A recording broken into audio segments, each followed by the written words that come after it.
Hello friends, continuing on part 3 with the parable of the seed and sower that Jesus was sharing with a multitude of people at the lake, and then explained it in detail of what it meant to his disciples. So he graciously then, of course, explains it to us.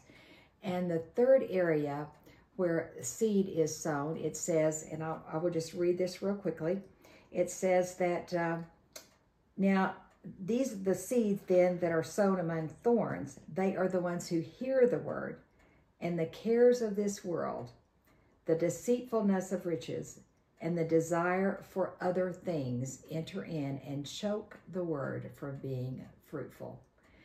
And I think this particular one is really important today for us to look at, for us as believers, because the word is choked because it becomes ineffective in our lives when we let these three areas, some maybe more than others, affecting us.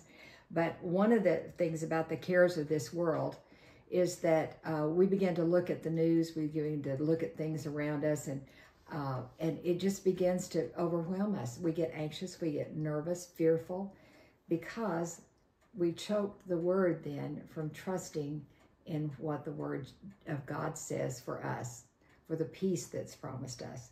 Now, I'm reminded of a passage when Jesus said to Peter, this is in Matthew 19:25, you know, it's stormy and they're in the boat and he looks out and they're afraid because they see somebody walking on the water. Well, it's Jesus. So Peter said, Lord, is that you? And Jesus said, yeah, come on, come. And so Peter stepped out of the boat. Peter was literally walking on water. The waves are coming and rushing and going. But as long as he kept his eyes on Jesus, he stayed on top of the water. But then he started looking at the wind and the waves, and he went down.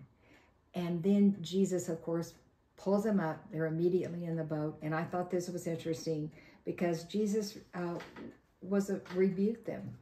And he said, you have little faith. In other words, underdeveloped faith. And that was what was happening with Peter at that time. And we've got to keep our faith built up in who Jesus is, what his word says, because we don't want to sink. We do not want the word to be choked out in our lives. And so I think this is just something that I wanted to present today. There'll be others. I'm looking at, watching the time because your time is important. So we'll just stop at this point because we want to talk about the deceitfulness of riches and the cares of this world. And the lust for other things. So we're going to cover the next two in the next videos. Thank you.